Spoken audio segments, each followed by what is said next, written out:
시청자 여러분 안녕하십니까? 뉴스 시작합니다. 6.3 지방선거에서 투표용지 부족 사태에 항의하는 잠실 개표소 앞 집회에서 벌어지는 불법 행위에 대해서 정부가 강경 대응 방침을 밝혔습니다. 사적 검문이나 시설 점거를 비롯해 경찰관을 모욕하는 행위에 대해 엄중히 책임을 묻겠다고 언급했는데요. 취재기자 연결해서 자세히 알아보겠습니다. 양혜력 기자, 어떤 조치들이 발표됐습니까?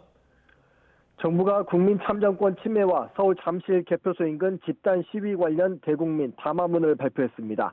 윤호중 행정안전부 장관은 지금 이 순간에도 많은 국민께서 민주주의 회복과 참정권 보장을 위해 서울 잠실 올림픽공원 핸드볼 경기장 일대에서 집회를 이어가고 있다며 정부는 참정권 침해를 바로잡고 민주주의를 회복하기 위한 합법적인 집회에 대해서는 법이 허용하는 범위 내에서 최대한 보장할 거라고 밝혔습니다. 다만 집회가 열흘 넘게 장기화하면서 일부 시위 과정에서 법과 사회 질서를 침해하는 불법 사례가 다수 발생하고 있어 매우 유감스럽게 생각한다고 언급했습니다. 사적 검문이나 시설 점거 등 우리 사회의 법 질서를 무너뜨리는 행위는 어떠한 이유로도 정당화될 수 없다면서 특히 정당한 권한을 가진 관계자의 출입을 사적으로 통제하거나 정당한 업무 수행을 방해하는 행위, 그리고 경찰관을 근거 없이 모욕하는 행위는 참정권 침해를 빌미로 타인의 권리를 훼손하는 중대한 범죄 행위로서 결코 용납될 수 없다고 강조했습니다. 이를 바탕으로 국민의 생명과 안전을 침해하는 모든 행위에 대해 끝까지 추적하여 엄중히 책임을 묻겠다고 목소리를 높였습니다. 아울러 공공질서를 위협하는 허위사실 유포에 대해서도 관련 게시물 삭제와 계정 차단 조치하겠다고 밝혔습니다. 그러면서 윤 장관은 합법적인 집회 참여자와 체육 인사들의 안전과 일상이 보장되고 민주주의에 꽂힌 선거에 대한 국민의 신뢰가 신속히 회복될 수 있도록 관계기관이 긴밀히 협력해 모든 수단을 마련해 나가겠다고 덧붙였습니다. 지금까지 정부 서울청사에서 YTN 양일혁입니다. 투표용지 최소 인쇄 기준을 유권자 대비 60%에서 50%로 줄인 선관위 결정의 배경에는 인쇄와 검수, 보관 등의 어려움을 호소한 연구 용역 보고서가 있던 걸로 드러났습니다. 네, 이를 바탕으로 지난해 선관위 자체 TF팀이 구체적인 투표용지 인쇄 축소 방안을 내놨는데 서울에서만 인쇄 비용 1억 7천만 원이 감소한다며 비용 절감 효과만 강조했다는 지적이 나옵니다. 취재기자 연결해서 관련 내용 들어보겠습니다. 양동훈 기자, 보고서의 주요 내용 소개해 주시죠. 네, YTN이 국민의힘 김은혜 의원실을 통해 입수한 선거 절차 사무 개선 방안 보고서부터 보시면요. 한국행정연구원이 지난 2022년 12월 중앙선관위에 제출한 이 보고서에는 투표 용지 관련 내용들이 담겨 있었습니다. 디지털 방식이 아니라 옵셋 방식, 그러니까 큰 종이에 잉크로 찍어낸 뒤 직접 자르는 방식으로 출력하는 곳이 많아 관리가 어렵다고 설명했습니다. 용지 크기가 조금이라도 차이가 나거나 잉크가 튀면 개표할 때 오류가 발생할 수 있어 사람이 일일이 검수해야 해 업무량이 크게 는다는 게 골자입니다. 이외에 투표용지를 배부할 때까지 보관 장소가 마땅치 않아 보안 문제가 발생할 가능성이 있다는 내용도 담겼습니다. 그런데 이런 상황에 대한 보고서의 결론은 업무 효율화 방안이나 인력 충원, 장소 확보 등이 아니라 투표용지 인쇄 축소가 필요하다는 거였습니다. 이후 지난해 선관위 자체 TF는 공직선거 절차 사무 개선 연구 보고서를 제출합니다. YTN이 국민의힘 김민전 의원실을 통해 확보한 이 보고서에는 지방선거 투표용지 최소 인쇄 기준을 유권자 대비 60%에서 50%로 낮춰야 한다는 개선 방안이 담겼습니다. 근거로는 잔여 투표용지를 크게 줄일 수 있고 서울 지방선거 기준 1억 7천만 원 이상이 절감된다는 내용을 언급했는데 용지 부족 사태 발생 우려 등은 담겨 있지 않았습니다. 네, 중앙선관위 진상규명위원회는 오늘도 조사를 계속 진행하고 있죠? 네, 진상규명위원회 활동은 오는 19일 이번 주 금요일까지로 예정돼 있습니다. 위원회는 활동 기간 연장 없이 주어진 기간 안에 최대한 진상규명에 힘을 쏟는다는 방침입니다. 일단 오늘은 추가 자료 확보와 이미 확보된 자료 분석에 집중하는 것으로 파악되는데요. 조현욱 위원장은 YTN과의 통화에서 특히 투표소별로 선거 당일 있었던 일을 기록해둔 투표록 조사에 집중할 예정이라고 설명했습니다. 투표록은 사실상 현장이 거의 다 기록돼 있다고 보면 돼요. 그 자리에 없던 사람이 실시간으로 본 거나 마찬가지로 뭐가 다 적혀있기 때문에 보려고 하고 이를 기존에 확보된 진술, 카카오톡 대화 내용 등과 조합하면 당일 상황에 대해 자세한 재구성이 가능할 것으로 보입니다. 다만 연장 투표까지 벌어졌던 잠실 7동 제2투표소를 비롯한 송파구 투표소 11곳의 투표록은 지금 시위대가 봉쇄하고 있는 올림픽공원 개표소에 있어 확보가 불가능한 것으로 파악됐습니다. 또 진상규명위는 투표용지 축소 인쇄와 선거 당일 대처의 적절성 여부를 판단하기 위해 노태학 전 중앙선거관리위원장과 허철훈 전 사무총장 등의 서면 질의서를 보냈는데요. 오늘까지 답변해달라고 요청해둔 상태인데 답변서가 도착하면 이에 대해서도 집중 분석이 이뤄질 전망입니다. 선관위는 이와 별개로 투표용지 부족 사태와 관련해 시국선언에 참여했던 18개 대학을 포함해 대학생 19명을 만나 대응 현황을 설명하고 질의응답도 진행한다고 예고했습니다. 지금까지 국회에서 YTN 양동훈입니다.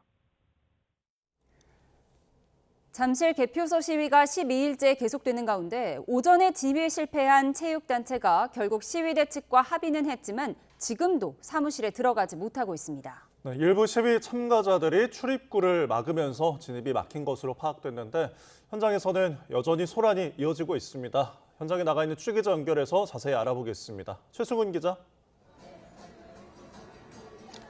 네, 서울 올림픽공원 핸드볼 경기장입니다. 네, 체육단체가 오전부터 진입을 시도했는데 지금도 사무실에 들어가지 못했습니까? 네, 앞서 오전 9시부터 시위대와 2시간 넘게 대치한 체육단체는 결국 국민의힘 중재 합의로 시위대와 합의했습니다. 체육단체 관계자들과 시위대, 국민의힘 의원들이 방송사 카메라 기자와 함께 들어가 촬영하며 물품을 갖고 나오고 이후 밖에 있는 시위대로 해당 물품을 확인할 수 있도록 한 겁니다.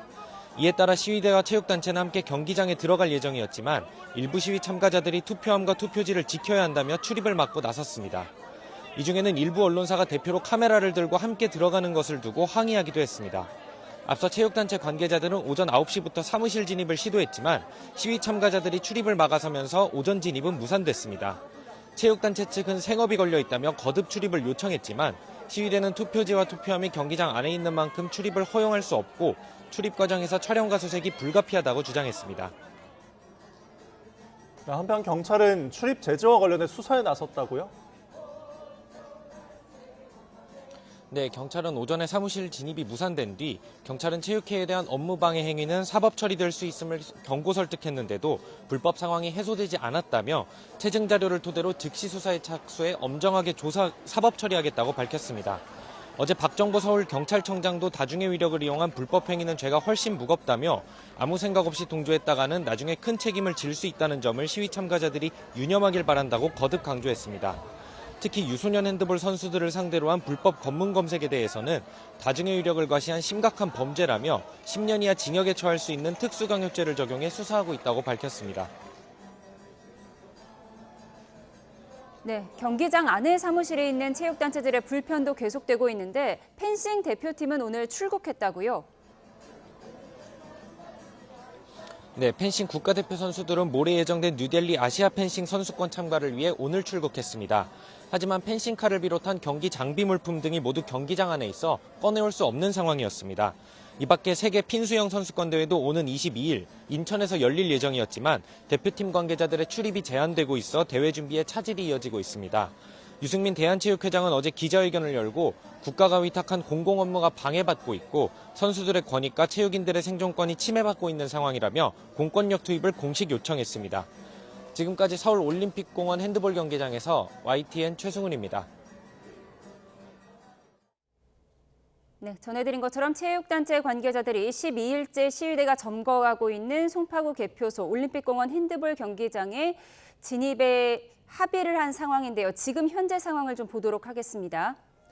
네, 지금 시위 참가자 중에 이제 불쌍의 여성 한 명이 지금 문을 잡고서 지금 대치를 하고 있어서 이를 설득하는 모습으로 보입니다. 예, 오전에 진입에 실패한 체육단체 결국 시위대 측과 합의는 했지만 지금 이렇게 사무실에 들어가지 못하고 있는 이유가 일부 시위 참가자들의 출입구를 막으면서 진입이 막힌 걸로 파악이 됐는데 지금 조금 전의 모습입니다. 현장에서는 여전히 소란이 이어지고 있다고 합니다. 네, 지금 출입구에는 이제 시위대가 붙여놓은 어떤 구호들이 붙어 있습니다. 증거 보존, 부정선거 진상 밝혀라 뭐 이런 내용들이 지금 눈에 보이는데 지금 양손으로 저 문을 붙잡고서 지금 저곳에서 진입을 못하게 막고 있는 것으로 보입니다. 하얀 티셔츠를 입은 여성인데요. 네, 체육단체 관계자들과 시위대 또 국민의힘 의원들이 방송사 카메라 기자와 함께 들어가 촬영하면서 물품을 갖고 나오고 이후 밖에 있는 시위대가 해당 물품을 확인할 수 있도록 합의한 것으로 전해지고 있는데요. 지금 이 한 명이 시위대가 출입을 막고 있는 상황이고 주변 사람들이 설득하고 있는 것으로 보입니다. 네, 체육단체 진입 시도는 계속 이뤄지고 있는데요. 추가되는 새로운 소식이 있으면 속보로 전해드리겠습니다. 6.3 지방선거에서 불거진 전북교육감 개표 결과 입력 오류와 관련해서 경찰이 고의 은폐 정황을 잡고 정식 수사에 착수했습니다. YTN 취재를 종합하면 전북경찰청은 위계에 의한 공무집행방해 혐의 등으로 전북자치도 선거관리위원회 직원 여러 명을 피의자로 입건해 조사하고 있습니다. 이들은 지난 4일 전주시 중화산 1동 투표소 개표 결과에 문제가 생긴 것을 완산구 선관위로부터 보고받고도 같은 날 오후에 열린 회의에서 결과에 문제가 없다고 허위 보고해 선거 사무를 방해한 혐의를 받는 걸로 전해졌습니다. 여야가 투표지 부족 사태 국정조사 계획서를 오는 이틀 뒤 본회의에서 처리하기로 합의했습니다. 네, 투기 구성을 비롯한 세부 쟁점에 대해서도 합의를 했고 원 구성은 추후 논의하기로 했습니다. 자세한 소식 국회 연결해서 알아보겠습니다. 박기재 기자. 네, 국회입니다. 네, 투표용지 부족 사태와 관련해서 국정조사 합의 내용 구체적으로 설명해 주시죠. 네, 여야 원내수석이 오후 2시 비공개 회동에서 국정조사 처리 계획서를 오는 18일에 본회의를 열어 처리하기로 전격 합의했습니다. 조사 기간은 45일로 필요할 경우 연장할 수 있습니다. 이견을 보여왔던 위원장직은 국민의힘이 맡기로 했습니다. 위원 숫자는 9명씩 여야 동수로 하되 비교섭 단체 2명을 추가하기로 의견 일치를 받고요. 조사 범위는 중앙선관위와 각급 지역선관위에 한정하기로 했습니다. 양당 수석 발언 한번 들어보겠습니다. 대상 기관은 중앙선거관리위원회 및 각급 지역선관위로 하기로 했습니다. 정인 신청과 관련해서는 여야는 행정안전부 장관을 포함해서 적극적으로 협조를 해야 한다 이렇게. 네, 이 자리에서 결국 원구성 합의는 이뤄지지 않았는데요. 특히 법사위원장과 경제분야 상임위를 놓고도 향후 여야 간 줄다리기가 이어질 거로 보입니다. 네, 이어서 오늘 양당 지도부의 행보도 전해주시죠. 네, 국민의힘 소식부터 전해드리겠습니다. 점심쯤 서울올림픽공원으로 향한 장동혁 대표가 현장에서 나오는 전면 재선거를 같이 외치고 있는데요.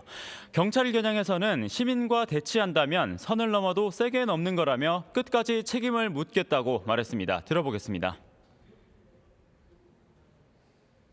국민의힘은 시민들과 함께 이곳을 지키겠습니다. 무도한 강제 진입 시도에 대해서는 시민들과 함께 끝까지 싸워서 막아내겠습니다.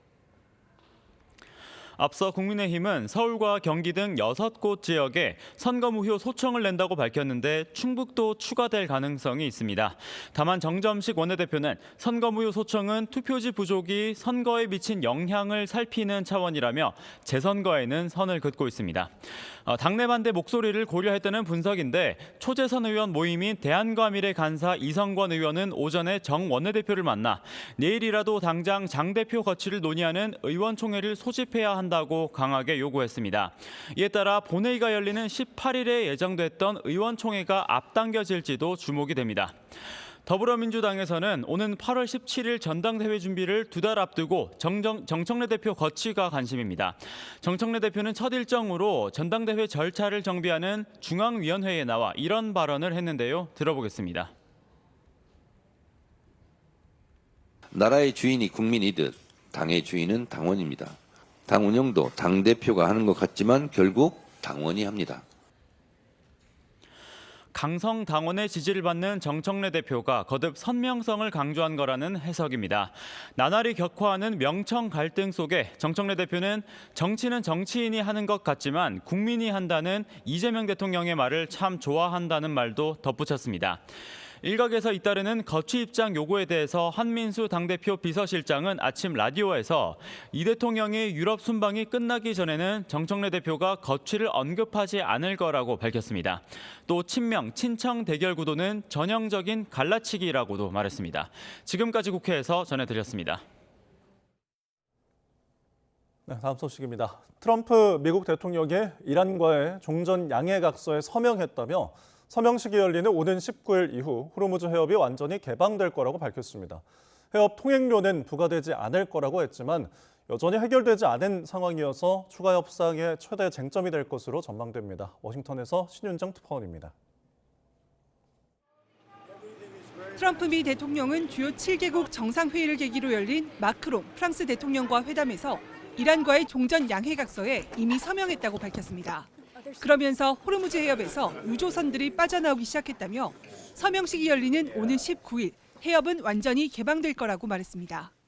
I'm very happy to say it's signed, the deal's all signed, and the strait is already partially opened. 트럼프 대통령은 이번 합의에서 해협을 개방하고 통행료 없이 운영하기로 했다면서 통행료 부과는 이루어지지 않을 거라고 강조했습니다. Because we have an agreement where it's going to be open, and it's toll-free. We had a little argument on that. It's toll-free. 제이디 벤스 미 부통령은 해협 통행료 문제가 여전히 해결되지 않은 상태라는 점을 시사했습니다. 방송 인터뷰에서 호르무즈 해협이 장기적으로 통행료 부과 없이 개방되길 바란다며 향후 기술적 협상에서 풀어나갈 거라고 말했습니다. 트럼프 대통령은 이번 종전 합의에서 가장 중요한 건 이란이 핵무기를 갖지 못하게 되는 거라며 이란도 이에 동의했다고 말했습니다. 전자 서명까지 마친 합의문이 공개되지 않으며 혼선이 커지고 있는 상황에서 트럼프 대통령은 19일 서명식 이후 공개될 거라고 말했습니다. This is a very powerful document, and I want it to be released so probably pretty soon. I would say sometime after Friday. 동맹국으로부터 어떤 지원을 원하느냐는 질문엔 큰 도움이 필요하진 않을 것 같다면서도 몇몇 국가에서 함정 한두 척을 해협에 배치하는 건 나쁘지 않은 생각이라고 덧붙였습니다. 미 고위 당국자는 호르무즈 해협이 2주 안에 정상화되긴 어려울 거라며 19일 완전 재개방될 거란 트럼프 대통령의 발언과는 다른 전망을 내놨습니다. 워싱턴에서 YTN 신윤정입니다. 미국과 이란이 오는 19일 스위스에서 종전 MOU 합의문 서명식을 가질 예정인 가운데 트럼프 미 대통령이 조만간 합의 내용을 공개할 수 있다고 제이디 벤스 부통령이 밝혔습니다. 벤스 부통령은 현지 시간 15일 폭스뉴스와의 인터뷰에서 트럼프 대통령이 서명식이 열리는 19일 이전에 합의 내용을 공개하기로 결정할 수 있다고 말했습니다. 이렇게 미국과 이란이 종전 양해각서에 서명하며 호르무즈 해협이 60일간 임시 개방됐지만 통행료를 둘러싼 해석 차이로 벌써 균열이 일고 있습니다. 트럼프 대통령은 영구 무료 개방을 자신했지만 이란의 유료화 불씨가 그대로 남아있어 본 협상의 최대 뇌관이 될 전망입니다. 권영희 기자입니다. 트럼프 미국 대통령은 호르무즈 통행료는 없을 것이라며 영구적인 무료 개방을 기정사실화했습니다. 그러나 이란은 이번 합의를 통해 자신들의 통항 수수료 징수권이 인정됐다고 반박합니다. 양해각서 효력이 유지되는 60일이 지나면 언제든 통행료를 부과할 수 있다는 겁니다. 지금 시점에서 트럼프 대통령의 영구 무료화 선언은 실제 합의 내용과 거리가 있습니다. 미국 협상팀을 이끈 벤스 부통령 역시 장기적인 무료 개방은 희망사항일 뿐 통행료 문제가 여전히 미완의 과제임을 시사했습니다.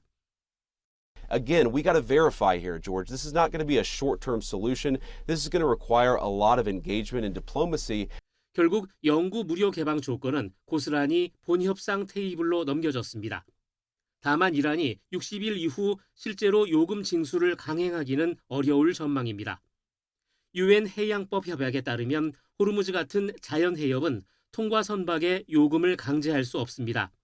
이 때문에 이란도 통행료 대신 해상 서비스 수수료라는 우회 논리를 펴니다. ما به ازای خدماتی که ارائه خواهیم کرد، خدمات ناوبری، حفاظت از محیط زیست، احیانا بیمه کشتی‌ها و سایر خدماتی که از سوی ایران و عمان ارائه خواهد شد. 하지만 해협을 공유하는 오만이 분명한 반대 입장을 밝히고 있어 이란 단독으로 제도를 운영하기는 현실적으로 불가능합니다. 이란의 진짜 노림수는 통행료 자체가 아니라 1,000억 달러에 달하는 해외 동결 자금 해제를 위한 협상 카드라는 분석입니다. 반면 미국은 이란이 핵 프로그램을 먼저 포기해야만 동결 자금을 풀 수 있다는 원칙을 고수하고 있습니다. 60일 동안 진행될 본 협상에서 호르무즈 해협 개방 조건과 동결 자금 해제 여부를 놓고 양국의 치열한 조건 교환이 본격화될 것으로 보입니다. YTN 권영입니다.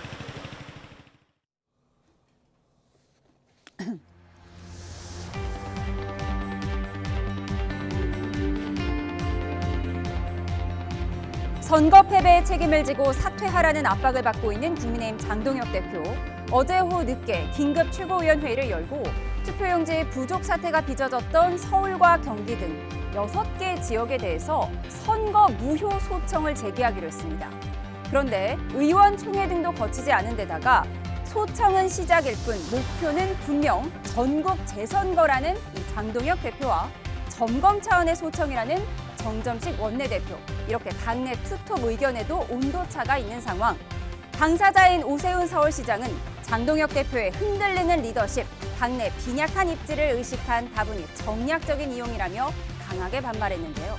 장동혁 대표는 투표소로 쓰인 경기장 봉쇄 집회가 12일째 이어지고 있는 올림픽공원으로 또 달려갔는데 조금 전 시위대가 촬영 기자 동행 등을 조건으로 체육단체가 드러난 것에 일부 합의했지만 일부 시위대의 반발이 이어지는 등 혼란은 계속되고 있습니다.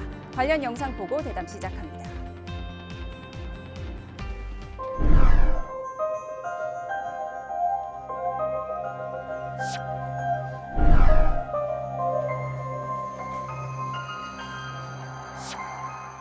거의 의도적인 관리 부실의 문제다. 그렇다면 전국 재선거를 위해서 싸워나가겠습니다.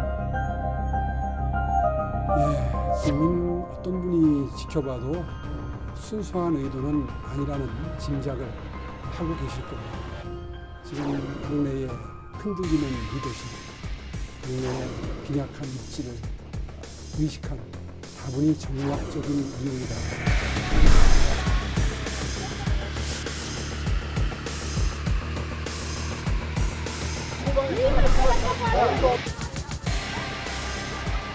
우선 해야 될 것은 강제 해산이 아니라 재선거와 특검을 요구하는 시민들의 목소리에 답하는 것입니다. 이것을 지켜야 합니다.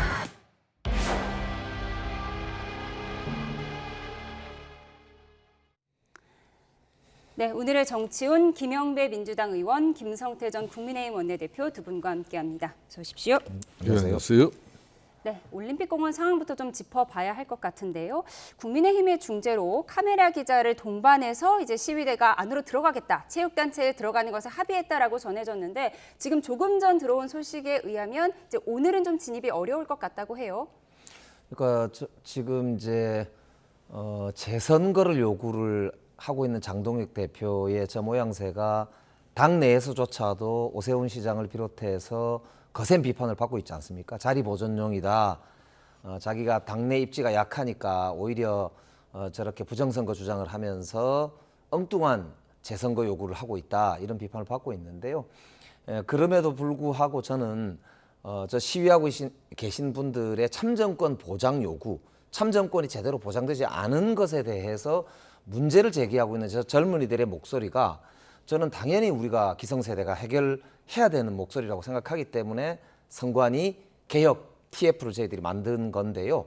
그래서 더불어민주당에서 책임지고 해결할 건데 장동혁 대표가 저렇게 저기를 가서 하는 거는 오염시키는 거거든요. 예. 저렇게 정치가 우리 시민들의 뜻을 왜곡하고 오히려 오염시켜서 저렇게 시민들 간의 충돌이 일어나도록 만들고 저렇게 해서 오히려 갈등을 부추기는, 저래서 오히려 젊은이들의 뜻을 왜곡하는 결과가 이어지지 않을까 저는 굉장히 우려스럽습니다. 예, 젊은이들의 뜻을 왜곡하고 오히려 시위를 오염시키고 있다라고 분석을 하셨어요. 그럼 장동혁 대표 저렇게 확성기까지 들고 가서 하는 것이 뭔가 해결사를 자처하고 싶은 것 같더라고요. 그러니까 이제 장동혁 대표 입장에서는 6.3 지방선거는 사실상 국민의힘이 정치공학적으로는 분명히 참패를 당했습니다. 다만 내용적으로 이제 서울시장, 그것도 오세훈 서울시장이 홀로 서기를 했기 때문에 또 이재명 정부와 그대 입법 권력 민주당에 대한 견제 심리가 작동됐기 때문에 서울시장을 지켜낼 수가 있었지 않습니까? 그리고 이제 부산 북구갑 입장에서도 그동안 장동혁 지도부가 또 한동훈 전 대표를 또 징계하고 내쫓는 이 과정이 결론은 국민적 심판을 통해서 그 행위는 잘못된 거다 이런 판단이 난 것이죠. 평택을 유이동 같은 경우도 마찬가지입니다. 한교안 전 대표의 그런 부정선거 음모를 갖다 자신이 지게로 지고 가면은 쉽게 단이라도 될 수 있었지만은 그 받아들 수 없는 그 짐을 자기가 거부했기 때문에 어찌 보면 또 된 거예요. 자, 그런 차원인데 지금 장동익 대표 같은 경우는 목표는 분명하다. 결론은 전국 재선거를 가기 위해서 소청 시작일 뿐이라고 하지 않습니까? 또 측근 인사들 같은 경우도 소청을 하는 이유도 재선거를 가기 위한 절차라고 분명히 이야기를 한 거거든요. 그럼 이 전국적인 재선거를 가져간다는 것은 이거는 정치적인 판단의 유무에 따라서 결정되는 사안이 아니에요. 그러니까 오세훈 서울시장 당선자를 포함한 당사자 자신들이 이번 선거는 여러 가지 문제가 있었기 때문에 나는 사퇴하겠다. 그렇게 해서 사퇴가 된 그런 유고 상태가 됐다든지 안 그러면은 서울 같은 경우도 민당 후보로 나섰던 정원호 민당 시장 후보가 이거는 한마디로 불법 선거였기 때문에 이건 승복할 수 없다. 그렇게 해서 당선 미효 소송을 제기했는데 그걸 법원이 수용했을 때 그렇게 해서 만들어지는 게 재선거인데 전제지변도 없었고 여러 가지 투표에 당락에 영향을 끼치는 그런 의미 있는 숫자도 아니고 그렇기 때문에 이 법률적으로나 이게 참 정치평론가 그리고 어느 사람들도 이게 전면적인 재선거 욕구는 힘들다는 건데 이걸 장동익 대표가 이렇게 이제 이걸 당론으로 어제 기습적으로 그냥 최고위 개최해가지고 결정을 해버렸잖아요.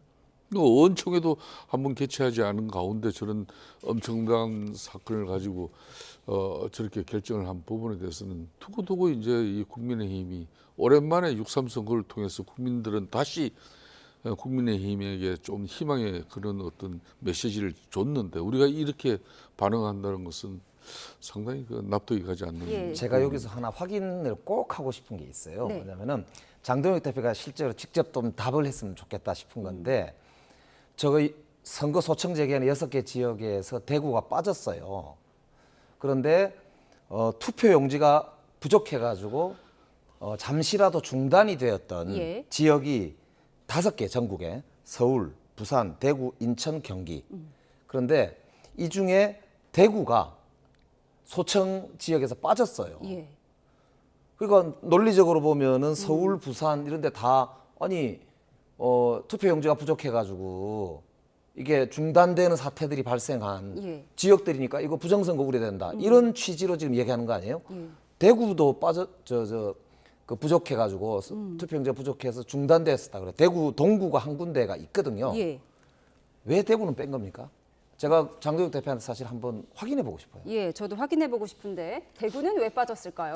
글쎄 저도 모르겠어요. 그거는 지금 이제 국민의힘이 해야 할 일 같은 경우는 지금 이제 국정조사와 또 특검을 통한 철저한 진상규명이에요. 그렇게 하고 이제 책임자를 처벌하기 위한 특검을 반드시 가철시키는 그런 의지를 당력을 모아가지고 우선적으로 대처해야 될 부분인데 이걸 갖다 전면적인 그냥 이 부실 선거는 이제 부정선거가 벌써 돼버렸습니다. 그렇기 때문에 전면 재선거로 가야 된다는 그 정치적 구호에 과연 이제 국민들이 어떻게 이제 반응할지 모르겠지만은 지금 우리 당이 참 이게 문제는 이제 당론을 이렇게 모아나가는 민주적인 절차라는 게 있는 것인데 그렇게 당 지도부는 저렇게 이제 하고 있는데 지금 당장 원내대표 같은 경우도 오늘 오세훈 서울시장에 전화를 걸어가지고 이 재선거를 위한 소청이 아니다. 어제 최고위 결정으로는 그거는 투표용지 부족 사태를 갖다가 확인하는 차원에서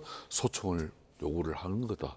분명히 정전식 원내대표는 원들 대표하고 있는 사령탑 원내대표는 그렇게 해서 어제 최고위를 자기는 수용한 거다. 이렇게 하는데 이거 가지고 벌써 이게 지금 분란이 벌어지고 있잖아요. 선거 무효 소청에서 대구는 빠지고 왜 서울은 들어갔을까? 이 부분에 대해서 정치권 해석이 분분합니다. 민주당에서는 묻지마 소청이라며 명백한 선거 불복 행위란 지적이 나왔는데요. 정치권 반응 이어서 들어보시죠.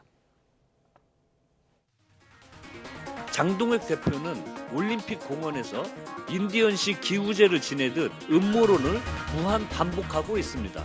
더 황당한 것은 당선된 오세훈 시장에게 한마디 묻지도 않았다는 사실입니다. 그토록 외치던 국민 참정권을 제 손으로 짓밟는 자기 당착입니다. 어차피 안 되겠지 하고 그냥 정치 효과만 노리고 지른 거거든요. 굉장히 무책임한 전 선택이에요. 본인 선거였으면 재선거하자고 했겠어요. 장동혁 지도부가 지금 주장하는 것들은 오히려 제도개혁과 혁신 이런 것들을 방해하고 있다고. 제 개인적인 추측입니다만 결과론적으로 오세훈 서울시장을 겨냥한 거라고 저는 생각합니다. 김용태 의원에게 가서 올림픽공원에 가서 청년들에게 이야기해보라고 오세훈 시장을 흠집내려고 한다라고 하는 의견에 대해서는 저는 매우 유감스럽게 생각합니다. 네, 박정원 의원은 본인 선거였으면 재선거하자고 했겠냐, 김용태 의원은 오세훈 시장 흠집내기다 이렇게 분석을 했는데 장동혁 대표는 유감스럽다고 했어요. 오세훈 시장 흠집내려는 것이 아니라 국민들의 목소리를 담은 것이다 이런 주장이에요. 그러니까 이게 이제 투표 용지가 부족해가지고 투표를 못한 게 문제다 이렇게 돼 있는 거 아닙니까 지금? 그런데 부정선거라는 거는 투표를 한 사람들의 표가 잘못 이제 투표가 되도록 뭔가 작동이 돼가지고 의도적으로. 1번을 찍었는데 2번으로 개표가 됐다든지 1번을 찍었던 표가 없어졌다든지 이런 걸 얘기한 거 아니에요. 그러니까 이제 사람들 생각에는 아니 투표를 못한 사람들이 문제다. 선관위가 왜 우리 투표권을 침해해서 투표를 못하게 하느냐. 이 문제 제기를 하고 있는데 투표의 결과가 잘못된 부정선거니까 재선거를 하자. 이 완전히 엉뚱한 이제 아전인수격 주장을 하면서 이 전체 판에서 장동혁 대표가 이 소위의 정치적 선동만 일삼는다. 예. 이게 이제 아까 지금 이야기했던. 그래서 결론은 자기 자리 보전하려고 쫓겨날까 봐 당내 입지도 없고 이번 선거 결과도 참패고 네. 그 당대표로서 자리 보전 못할 것 같으니까 완전히 엉뚱한 어떤 이제 주장을 하면서 자기 정치적 방패막이를 삼으려고 하는 거 아니냐 이제 이 주장인 건데요. 저도 국민들께서 다 판단하실 거라고 생각하고요. 저는 장동혁 대표가 저렇게 정치에서는 오래 못 간다고 생각합니다. 예, 이제는 합리적으로 좀 정치해야 되지 않을까 싶어요. 예, 목요일쯤에는 국민의힘 의원총회가 열리잖아요. 그럼 지금 장동혁 대표는 본인이 지금 올림픽공원 가서 해결을 하고 있다, 해결사를 자처하고 있는데 지금 국민의힘 내의 의견이 어떤지 궁금해요. 그렇게 이제 참 저도 뭐 이 아연 실시하는 게 이게 6.3 선거를 치르고 난 이후에 뭐 특히 이제 이게 이제 법적 요건으로 당선 무효의 어떤 재선거를 하려고 그러면은 공직선거법상의 그런 선거 무효가 인정되는 그 절차가 있어요. 그러니까 그 선관위의 불실을 넘어가가지고 실질적으로 그 불실이 선거 결과에 명백한 어떤 실질적인 영향이 미쳤으면 그게 밝혀져야 되는 거. 그걸 입증해내야 된단 말이에요. 자, 그런 절차 없이 지금 현재 정치적 구호를 가지고 전면 재선거를 할 수 있느냐. 그러면 이게 이제 이 국민들은 또 냉엄하게 6.3 선거를 심판을 했기 때문에 다 이미 이제 국민의 참정권 침해가 이태로울 정도로 이런 심각한 문제가 발생했어. 이게 이재명 대통령 그러니까 국정의 운영의 총책임자. 좀 전에 윤호중 이제 행안부 장관이 이제 사과도 하면서 엄중한 수사도 하고 그 대신 저 시위대가 경찰의 영역을 또 행사하는 부분에 대해서는 이제 강력하게 대처하겠다 그랬잖아요. 그러면 이재명 대통령이 의지를 가지고 이번 국민 참정권 훼손에 대해서 단호한 의지를 가지고 이걸 합수단 수사에 맡기는 게 아니라 대통령이 팔 걷어 붙이는 그런 모습도 볼 것이고 집권당은 어떻게 하는지 민주당을 본단 말이에요. 그러면 제1야당인 장동혁 대표를 중심으로 해서 지금 대처하는 이 방식에 대해서도 역시 국민들이 지켜보고 있단 말입니다. 어떻게 보면은 이참에 선관위의 초헌법적인 저런 기관으로서 무소불위에 그냥 선관위 권력만 행사했지 책임을 지지 않는 모습에 대해서 발본색을 할 수 있는 근원적인 제도 개혁의 절호의 기회예요. 이 기회를 갖다가 또 저러다가 국회 국정조사는 허지부지 돼버리고 특검도 없이 책임자 처벌도 되지 않는 근본적인 제도 개혁에 접근도 하지 못하는 그런 룰을 범해버리면 그 모든 책임은 이 국민적 원성과 분노는 제1야당 국민의힘이 뒤집어 쓴단 말입니다. 그런데 그 중대한 상황을 갖다가 언들과 총의를 한번 모으지도 않고 저렇게 나를 따르라? 저는 상당히 위험한 정치예요. 그러니까 지금 이제 우리 더불어민주당에서도 국민 참정권 수호 TF를 꾸렸고 제가 이제 부단장이고 조금 전에 회의를 하고 왔는데요. 저희들은 2단계 개혁 방안을 제시를 했습니다. 제가 제시를 한 건데 1단계로 올해 말까지 선관위원장의 상임 제도를 비롯해서 내부에 독립된 감사기구 구성하는 입법을 이제 정기국회까지 완료를 하자. 그리고 개헌 문제는 조금 더 큰 문제이기 때문에 감사원의 감사가 가능하도록 하는 이제 개헌 방안을 포함해서 개헌안은 내년에 하자. 그래서 국민의힘에서도 이 선관위를 해체하자는 지금 주장을 하고 있지 않습니까? 그러면 헌법기구이기 때문에 헌법에 명시된 기구를 해체하려면 역시 개헌을 해야 되거든요. 즉 국민의힘도 개헌을 주장하고 있는 셈이에요. 따라서 개헌 논의에 당연히 저는 찬성할 걸로 보는데도 개헌 논의는 이런 반구도 안 하시고 전혀 대안 제시 없이 금방 김성태 의원 말씀하신 대로 이 재선거 주장만 부정선거 주장만 계속 반복하면서 정부 공격만 한단 말이에요. 대통령 잘못됐다. 모든 책임이 이재명이다. 이거는 자기 누가 보더라도 그냥 이재명 반대 세력에는 장동혁이 대표야. 내가 책임자야. 지도자야. 이 이야기를 계속 반복하는 거 이외에는 다른 건 하나도 안 들린단 말이에요. 그러니까 저렇게 해가지고는 국민의힘 내부에서조차도 저는 동의를 받기 어려울 거다. 그래서 빨리 의원총회를 여시는 게 장동혁 대표한테도 좋고 국민의힘도 한테도 좋고 우리 국민들한테도 그게 지금 바람직한 길이라고 저는 보입니다. 예, 장동혁 대표 저 올림픽공원에 가기 전에 진행한 한 유튜브 인터뷰에서는 왜 원래 행사처럼 자판기처럼 나보고 물러나라고 하냐 좀 억울한 마음도 비쳤던 것 같습니다. 12일째 집회가 이어지면서 집회의 성격도 변화와 변화를 거듭하고 있는 것 같습니다. 이 일대에서 이어지고 있는 집회와 시위로 해당 체육단체들의 업무 피해도 가중되는 가운데 결국 국제대회에 참가하는 펜싱 대표팀이 자신의 장비조차 꺼내지 못하고 급하게 경기 도구를 빌려서 출국하는 황당한 일까지 벌어졌습니다. 펜싱 선수들이 펜싱 칼을 꺼내는 거를 못 꺼내게 막으면 도대체 어떻게 합니까? 도대체 무슨 권리로 정당한 통행을 막는 것인지 정부는 이러한 불법 행위에 대해서는 일벌백계 차원에서 단호하게 대응할 것입니다.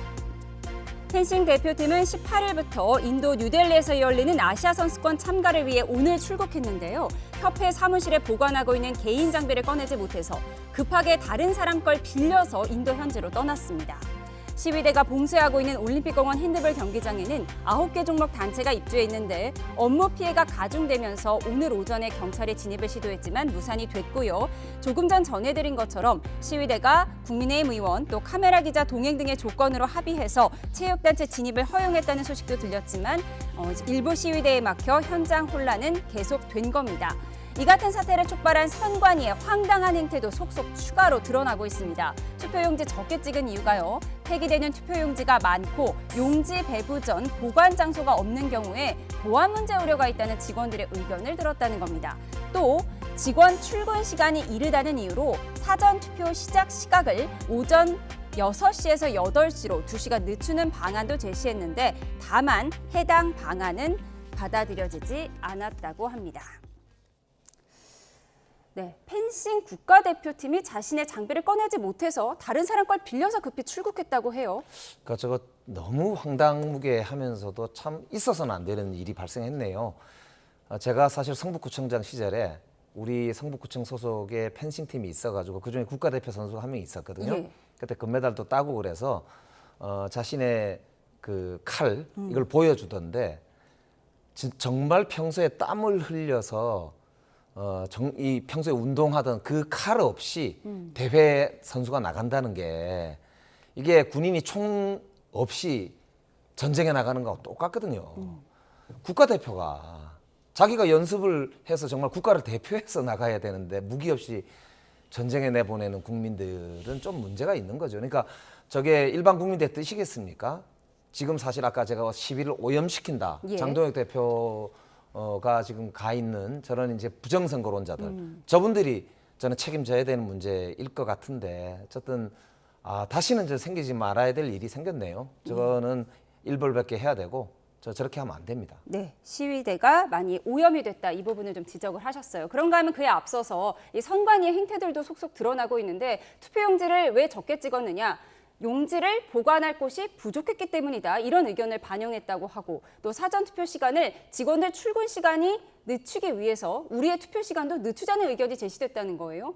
그러니까 초헌법적인 기구로서 그동안 무소불위 어떤 권력으로부터 견제도 받지 않았어요. 그렇다고 내부 자정을 가져갈 수 있는 그런 어떤 기능도 없어요. 그러다 보니까 뭐 취업하는 문제에서부터 그리고 이 사람들이 그 선관위가 무슨 뭐 몰디브까지 가가지고 몰디브가 거기 인도 맞은편에 그냥 아주 조그만한 휴양지 여행지로 많이 알려져 있죠. 세계적으로 아름다운 그런 휴양지지 않습니까? 거기에 무슨 선거를 자신들이 거기서 공부할 게 있다고 거기까지 가가지고 이게 전방위적으로 지금 현재 선관위는 썩어 빠진 조직이 돼 있는 겁니다. 이런 때 이번 참정권 박탈 이런 국민의 기본권이 훼손된 부분에 대해서 여야가 딱 손잡고 이런 조직을 발본색은 해야 되는데 어떻게 보면 좀 전에 이제 그렇습니다. 이게 당의 국민의힘 지도부가 저기 가서 이제 부실 선거 책임을 묻는 것까지는 좋았는데 이게 어느새 이제 부정 선거가 돼버린 거고 또 이제 결론은 목표는 전면적인 재선거까지 국민 전체가 가야 된다는 그 방식을 이미 제시를 해버렸어요.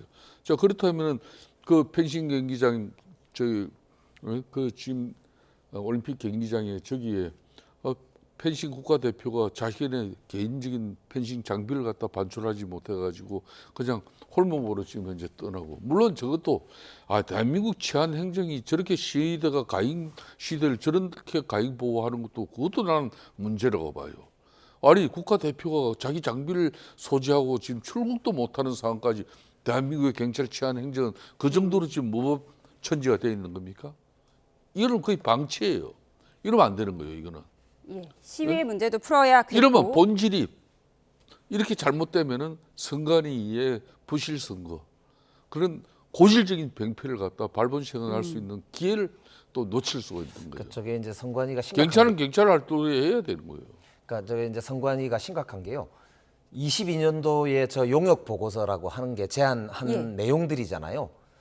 저 때가 소쿠리 사태 이런 거에 나서 이제 문제가 심각하게 막 제기가 되고 이러면서 이제 여러 이제 개혁 방안들이 필요했던 시기로 제가 기억을 하는데, 그러니까 그렇게 보면은 사실은 자기 필요한 것만 쏙 빼가지고 이제 하고 정작 국민들께 필요한 일은 안 해버리는 식으로 지금 개혁 방안이라는 걸 추진했답시고 한 거잖아요. 그러니까 심지어는 뭐 출근 시간을 늦추기 위해서 투표 시간을 6시에서 아침 8시로 조정한다 이런 방안들이 논의됐다는 것 자체가 제가 볼 때는 저게 도저히 어떻게 저런 논의가 있을 수 있나랄 정도로 국민들 정말 화를 돋구는 그런 일인 것 같습니다. 이 정치권은 이제 정치에서 풀어야 하는데 선관위 국정조사는 합의를 했더라고요. 국민의힘이 위원장을 맡기로 했다고요? 그렇습니다. 아무래도 국민의힘에서 강력하게 그런 요구도 있었고 또 국민의힘에서 이제 야당이기 때문에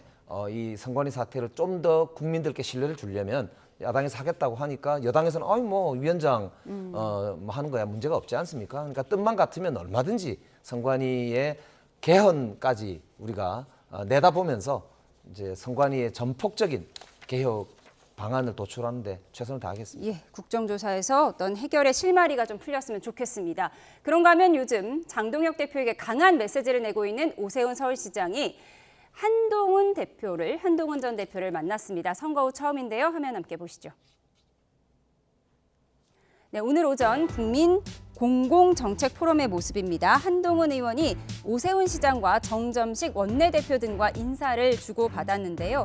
행사를 마친 뒤 한 인터뷰에서 정말로 싸워야 할 시점이 왔다며 국민의힘 복당 필요성을 강조했습니다. 보수를 재건할 큰 전투를 앞두고 가장 내세울 만한 무기를 굳이 안 쓸 만한 이유가 있으면 그거는 그렇게 굳이 그걸 안 쓰고 싶어온 사람들이 설명해야 될 문제다. 정치인이 책임 없이 거기 올라타서 그리고 너무도 속보이게 그냥 연명의 도구로 사용하고 도구로 쓰고 있다 싶은 것이잖아요. 그건 나쁜 정치입니다.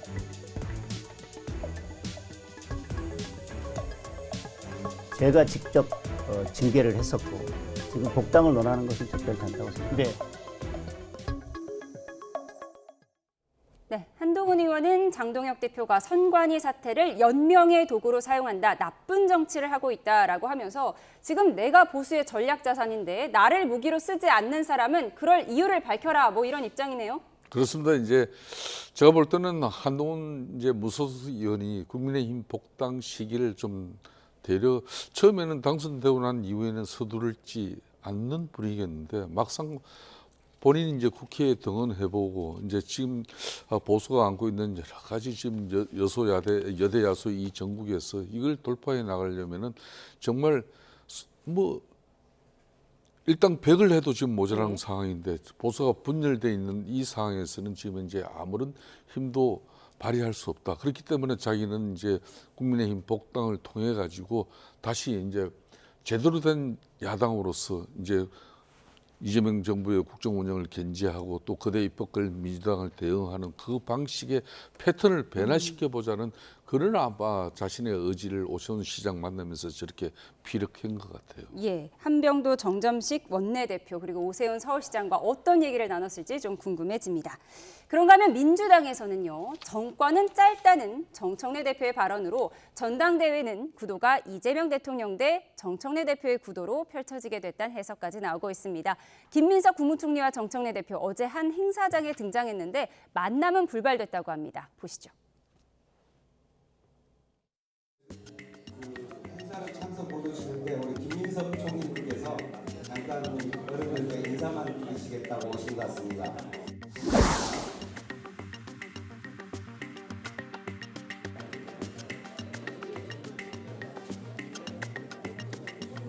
저는 이재명 대통령 역시 김대중 대통령의 정신을 가장 잘 체현하고 있는 피스메이커라 확신합니다. 정 대표를 향한 불출마 압박이 있다 이런 거 좀 느끼세요? 흐름을 떠나서.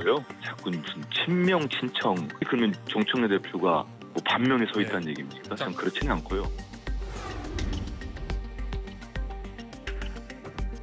한 6말 7초쯤 되면 물러날 수 있지 않을까. 승리라고 하기 어려운 그런 결과가 나왔기 때문에. 정청래 대 김민석과 뭐 송영길 뭐 이런 식의 어떤 경쟁 구도가 막 있었는데 정권은 짧다. 이거는 어마어마한 거의 영린을 건드린 거잖아요. 구도가 완전히 전환됐어요. 정청래 대 이재명 대통령으로. 지지층 입장에서는 완전히 이제 결집하는 거예요. 대통령을 보호해야 되는 거예요. 네, 어제 김민석 국무총리와 정청래 대표가 한 행사장에서 20초 차이로 엇갈렸다고 했는데요. 이거 우연인가요? 의도적인가요? 제가 이제 확인해 보니까 우연히 그렇게 된 정말 거라고, 우연히 20초 차이로? 그렇게 된 거라고 그래요. 그러니까 정청래 대표 차가 김민석 총리가 나가고 나서 직후에 도착했다고 그래요. 그러니까 뭐 이렇게 의도된 건 아니고 우연히 그렇게 됐다 그러는데 저는 지금 당권 경쟁 이런 거는 뭐 늘 있는 것이고 정치는 경쟁으로 또 이렇게 국민들께 봉사하는 거 아니겠습니까? 그런데 저렇게 정청래 대 이재명 구도로 뭐 재편됐다. 저거는 과도한 전 정쟁 유발, 특히 자기 눈에 물대기 이런 거 수 있거든요. 그래서 저는 대통령제하에서 대통령이 최고 정치 지도자인 건 당연한 거잖아요. 그래서 대통령과 잘 하기 위한 혹은 대통령과 이제 잘 이렇게 정치적으로 융합되기 위한 여러 가지 이제 노력들을 하는 게 당연한 거기 때문에 그런 경쟁을 하는 건 당연한 거고요. 그래서 저는 당 내에서 당당하게 경쟁하는 구도로 그렇게 갔으면 좋겠어요. 이전 투구하지 말고. 예. 얼마 전 국민은 영원하고 정권은 짧다 이렇게 얘기했던 정청래 대표의 말이 이현주 의원은 영린을 건드렸다라고 평가를 했어요. 그 이현주 전 최고위원의 말이 저는 맞다고 봐요. 영린을 건드린 게 맞다. 그는 이제 정청래 당대표 입장에서는 본인도 막 할 말은 많고 좀 억울한 심정. 분명히 정치공학적으로는 6.3 지방선거 결과가 12대 4인데 이거는 좋은 성적인데 대로 국민의힘이 참패한 건 틀림없거든요. 예. 근데 그건 인정받지 못하면서 내용적으로 이제 일부 지역을 지고 났으니까 그 정치적 책임을 물어서 지금 사퇴하라고 그러는 마당이니까 얼마나 본인은 억울하겠어요. 저는 그렇다 하더라도 거기에 뭐 정권은 짧다 이런 이야기 하는 건 정말 아니에요. 그리고 지금 정청래 당대표가 8월 전당대회에서 당대표가 되고자 하는 목적은 이재명 대통령하고 싸우고자 하는 목표가 아니잖아요. 자신의 정치적 향후 목표는 지금 경쟁자인 김민석이나 송영길, 뭐 잠재적 또 대권 주자 이런 사람들을 제끼고 다음 정권 재창출에 본인이 서든지 안 그러면 중심 역할을 하든지 그런 건데 그런 측면에서 지금 현직 당 대통령인 이재명 대통령하고 싸워가지고 좋을 게 뭐가 있어. 그런 측면에서 정권은 짧다 이런 이야기를 하는 거 아니에요. 4년 남았는데 4년 엄청 깁니다.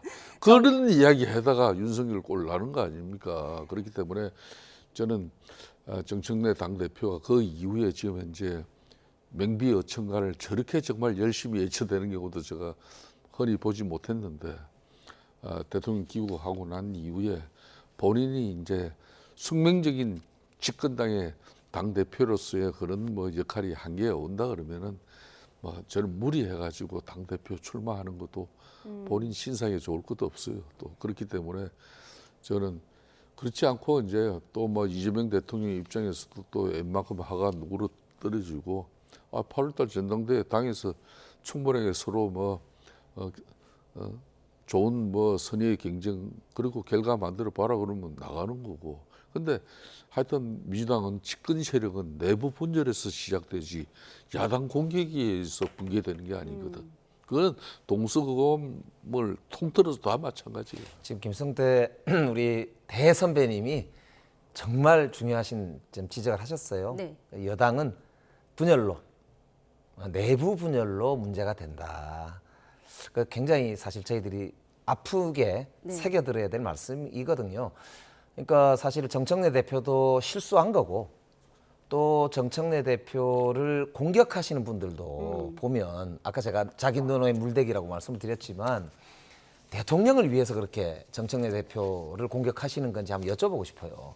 꼭 그렇지는 않다. 그런 점에서 보면 결국 우리가 이렇게 내부의 집안 싸움을 하다 보면 대통령 지지도 떨어지고 당 지지도 떨어지는 거 아닙니까?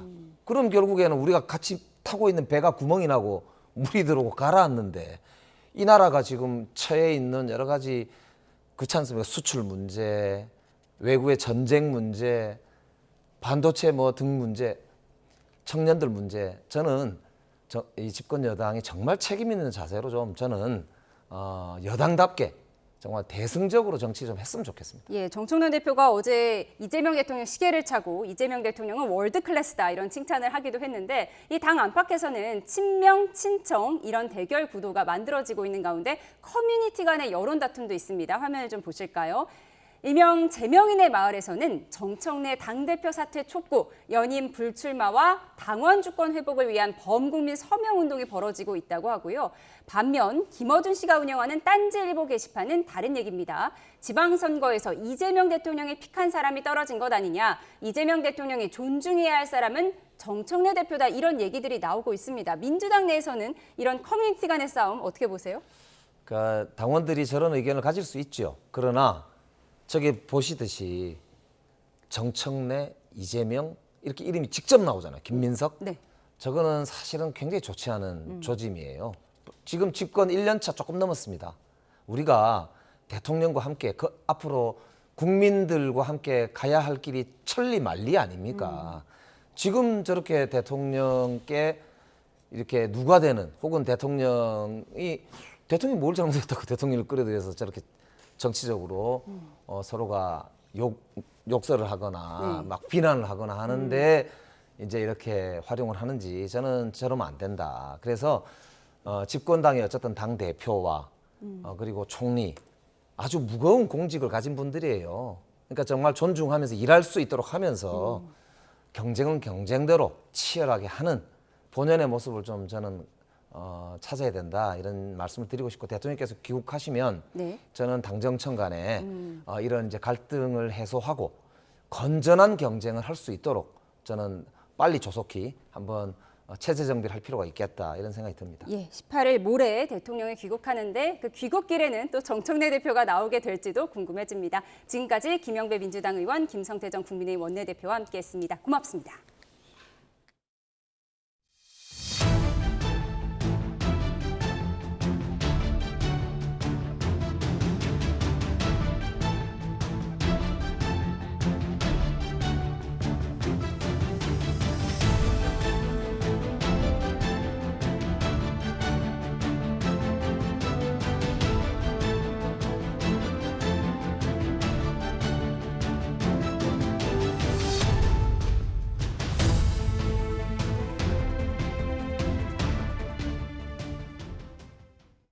네, 조금 전 들어온 속보 먼저 전해드리겠습니다. 종합특검이 관저 이전 관련 감사원 감사와 관련해서 관저 이전 감사의 실무를 총괄한 감사단장에 대해서 허위 공문서 작성 등의 혐의로 구속영장을 청구했다는 속보가 들어와 있습니다. 종합특검은 관저 이전 감사 과정에서 증거 서류 조작이 이루어진 사실을 확인했고 그 내용이 감사 결과에 영향을 미쳤다고 볼 수 있는 정황 등을 확인해서 이에 범죄의 중대성, 증거인멸 우려 등을 종합적으로 고려해 구속영장을 청구했다고 밝혔습니다. 자세한 내용은 들어오는 대로 추가로 전해드리도록 하겠습니다. 네, 증시 자세히 알아보겠습니다. 미국과 이란 간의 종전 합의 영향으로 코스피가 2% 넘게 올라서 8,700선에 복귀했습니다. 이달 초 1,560원대까지 올랐던 원달러 환율은 1,510원대로 내려앉았는데요. 현장에 나가 있는 취재기자 연결해 자세히 들어보도록 하겠습니다. 유한홍 기자, 코스피가 나흘 연속 상승 마감한 거죠? 네, 코스피가 1.76% 오른 채 출발해 2.11% 오른 8,726.6으로 오늘 장을 마쳤습니다. 장중 상승폭이 줄어 8,600선에 내려갔지만 장 후반 뒷심을 발휘해 8,700선에서 마감했습니다.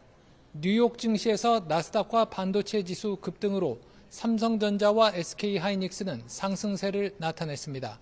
특히 SK하이닉스는 4% 넘게 올랐는데 이 덕분에 SK그룹 상장사 19곳 시가총액 합산액이 삼성그룹 다음으로 2천조 원을 넘었습니다. 외국인과 기관이 순매수를 했고 개인은 차익 실현에 나서 2조 1천억 원 넘게 순매도를 했습니다. 외국인은 오늘도 1조 5천억 원 이상 순매수를 했는데 사흘째 조 단위로 순매수를 지속했습니다. 시장에선 조만간 직전 정고점 8,900선을 넘어 9,000피에 도달할 수 있으리란 기대감이 번지고 있습니다. 다만 모레인 오는 18일 새벽 발표될 미국 FOMC 연방공개시장위원회의 기준금리 발표가 변수가 될 것으로 보입니다. 이달 미국 기준금리는 동결이 유력시되지만 케빈 워시 신임 의장이 하반기 통화정책 방향에 대해 매파적 발언을 할 경우 국내외 증시엔 악재가 될 수 있기 때문입니다. 코스닥은 오늘 0.48% 오른 채 출발했지만 1.48% 내린 1,019로 마감했습니다. 외국인과 기관의 동반 순매도로 하락했고 개인 홀로 순매수를 했습니다. 네, 원달러 환율 상황은 어떻습니까? 오늘 서울 외환시장에서 원달러 환율은 1,513.6원으로 출발해 2원 내린 1,511.6원으로 주간 거래를 마쳤습니다. 미국 이란 간 종전 합의와 호르무즈 해협 개방 소식에 달러화가 약세로 돌아섰고 국제 유가가 하락하면서 이달 초 1,560원대까지 갔던 원달러 환율이 1,510원대 초반으로 내려왔습니다. 하지만 1,500원 아래로는 쉽게 내려가지 못하고 있습니다. 원달러 환율은 지난달 15일 이후 21거래일 연속 주간거래 종가 기준으로 1,500원대를 기록했습니다. 국제유가는 이란 전쟁 개전 초기였던 3월 10일 이후 3개월 만에 가장 낮은 수준으로 내려왔습니다. 브렌트유 선물 종가는 배럴당 83.2달러로 전날보다 4.9%, WTI 미국 서부 텍사스산 원유 선물 종가는 배럴당 80.75달러로 전날보다 4.8% 각각 하락했습니다. 두바이유 현물 종가도 배럴당 83.18달러로 전날보다 6.09% 내렸습니다. 지금까지 외환거래 현장에서 YTN 유환홍입니다. 일본은행이 시장의 예상대로 기준금리를 기존 0.75%에서 1%로 올렸습니다. 31년 만에 최고 높은 수준인데요. 도쿄 연결해서 자세히 알아보겠습니다. 이승배 특파원. 네, 도쿄입니다. 네, 이번에 금리를 0.25%포인트 더 올린 거죠? 네, 맞습니다. 현행 기준금리가 0.75%인데 일본은행이 오늘 0.25%포인트를 더 올려서 최종 1%가 된 겁니다. 일본은행은 오늘 금융정책 결정회의를 열고 이 같은 금리 인상을 결정했습니다. 기준금리 1%는 지난 1995년 9월 이후 31년 만에 가장 높은 수치입니다. 일본은 1990년대 중반 이후 경기 부양을 위해서 사실상 제로금리와 마이너스 금리 정책을 지속해 왔습니다. 그러다 지난 2024년 3월 17년 만에 마이너스 금리 정책을 끝냈고 그해 7월 기준금리를 0에서 0.1%에서 0.25%로 올렸습니다. 이후 지난해 1월에 0.5% 그리고 같은 해 12월에 0.75%로 금리를 인상했습니다. 그리고 오늘 다시 6개월 만에 금리를 올리면서 기준금리는 최종 1%가 됐습니다. 네, 이렇게 금리를 인상한 이유는 뭔가요? 일단 오늘 금리 인상은 금융시장에서는 예견이 됐던 일입니다. 호르무즈 해협 봉쇄가 길어지면서 원유 가격이 올랐고요. 각종 물가를 끌어올릴 거라는 우려가 컸기 때문입니다. 일본은행은 원유값이 오르면서 기업 간 거래에서 가격 전가가 다소 빠른 속도로 진행이 되고 있고 이것이 앞으로 소비자 단계에서 광범위한 품목 가격 상승으로 파급될 가능성이 있다고 지적했습니다. 일본 정부의 개입에도 엔화 가치가 좀처럼 오르지 않는 것도 배경으로 꼽힙니다. 일본 외환당국이 엔화 방어를 위해서 최근 한 달 동안 우리 돈 111조 원을 쏟아부었는데요. 엔달러 환율은 여전히 160엔 선에서 움직이고 있습니다. 금리 인상은 어느 정도 예상이 됐던 만큼 시장의 관심은 일본은행이 이후에도 금리 인상 지속 의지를 보일지 아닐지에 더 쏠렸는데요.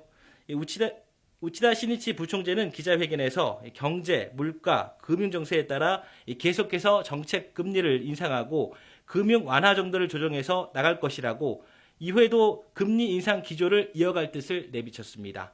그러면서 당분간은 계속해서 중동 정세 전개가 금융 외환 시장이나 일본 경제와 물가에 미치는 영향을 주시하면서 적절하게 판단해 나갈 것이라고 말했습니다. 지금까지 도쿄에서 YTN 이승배입니다. 미국 글로벌 자산운용사 PGIM이 미 연방준비제도가 올해 기준금리를 인하하는 대신 오히려 세 차례나 인상할 거라는 파격적인 전망을 내놨습니다.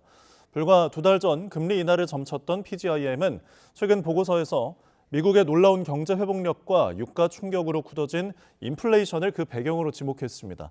특히 케빈 워시 신임 연준 의장이 이번 금리 인상을 물가와 국채 변동성에 대비한 예방적 조치로 규정한다면 충분한 정치적 명분을 얻게 될 거라고 평가했습니다. 이란 전쟁 여파로 역대 최고 수준까지 치솟았던 국제선 항공권 유료 할증료가 6월에 이어 다음 달에도 내려갑니다.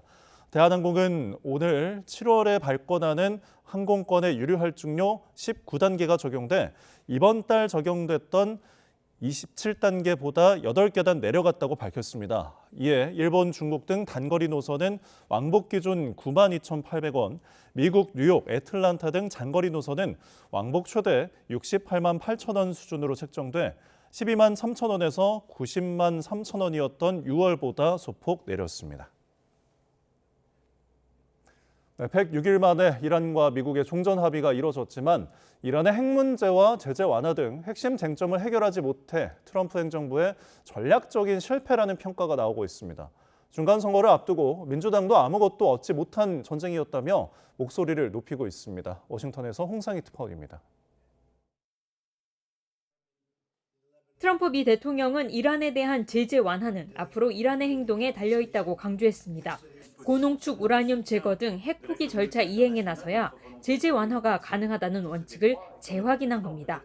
Mr. President, does the deal involve any sanctions relief for Iran? When would that go into effect? No, it doesn't. Well, they have to.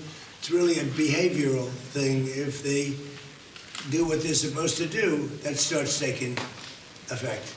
제이디 벤스 미 부통령도 종전 양해각서에 서명했지만 이란에 돈을 주지는 않았다고 말했습니다. Iran doesn't get a dime of money unless they perform their obligations. And the money that we're talking about is fundamentally sanctions relief. We're not giving them American money. 전문가들은 이란 핵 문제와 제재 완화 등 핵심 쟁점을 해결하지 못한 채 종전 양해각서 합의가 이루어졌다며 앞으로의 후속 협상이 종전 합의 성패를 가르게 될 것으로 보고 있습니다. 목표로 했던 정권 교체도 달성하지 못했고 이란 내 강경파 입지를 더 강하게 했다며 트럼프 행정부의 전략적 실패라는 지적까지 나옵니다. 오히려 이란이 이번 전쟁을 통해 호르무즈 해협 봉쇄의 파급력을 입증했다며 앞으로도 강력한 무기로 사용할 거라는 전망이 나오고 있습니다. 민주당도 중간 선거를 앞두고 트럼프 행정부의 실정을 부각하는 데 주력하고 있습니다.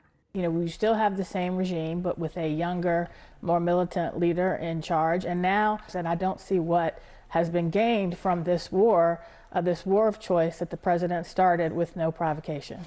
전문가들은 이란이 후속 협상에서 핵 포기와 관련해 미국이나 이스라엘이 수용하기 어려운 조건을 고집하거나 이스라엘 반발 등의 변수로 일시적인 합의에 그칠 수 있다고 우려하고 있습니다. 워싱턴에서 YTN 홍상입니다. 트럼프 행정부가 이란과의 최종 협상이 타결될 경우 민간 기업을 중심으로 3천억 달러, 우리 돈 454조 원 규모의 재건기금을 조성하는 방안을 검토하는 것으로 알려졌습니다. 민간 투자 기금이라는 명목 아래 사실상 자금을 지원하는 셈이며 이란에서는 미국의 전쟁 배상금이라고 주장하고 있습니다. 파이낸셜 타임스는 미국 고위급 당국자를 인용해 종전협상 과정에서 이란에 대한 제재 완화와 3천억 달러 규모의 재건기금 조성이 논의됐다고 보도했습니다. 재건기금은 핵 문제 등에 대한 합의까지 마무리돼 완전한 종전에 이르게 된 후 조성될 예정입니다.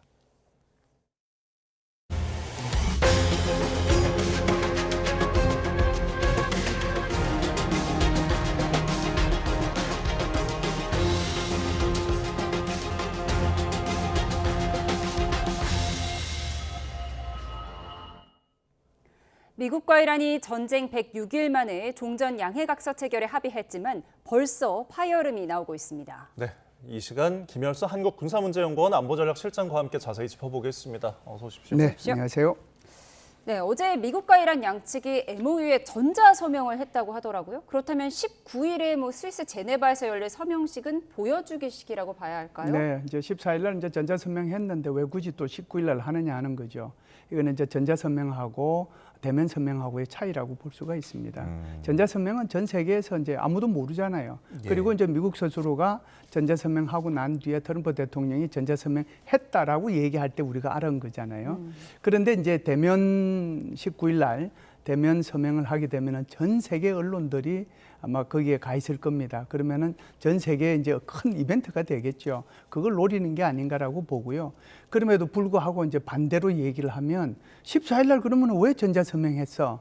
이렇게 얘기할 수 있잖아요. 네, 궁금해요. 그것은 트럼프 대통령의 생일에 맞춰서 한 겁니다. 네, 알겠습니다. 자, 트럼프 대통령이 과연 서명식에 갈지 이 점도 관심인데요. 이와 관련한 트럼프 대통령의 발언을 듣고 오시죠. Hey, sir, are you going to try to attend the signing ceremony on Friday? Well, it depends. JD's coming in for it. He was originally going to. I may be involved, I may not. But JD was coming in for that specifically. 네, 주목받고 좀 나서기 좋아하는 트럼프 대통령이 과연 정말 서명식에 갈지가 궁금한데 어떻게 보십니까? 지금 마크롱 대통령하고 얘기한 것처럼 아직도 마음의 중심을 못 잡은 거예요.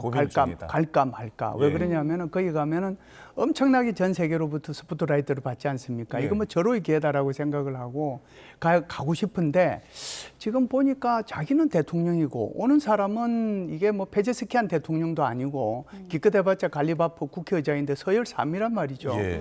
야, 이거 서열 3위가 오는데 그것도 세계 최대의 강대국이 내가 가야 되는가 하는 그런 고민이 이제 제일 크지 않는가라고 보고요.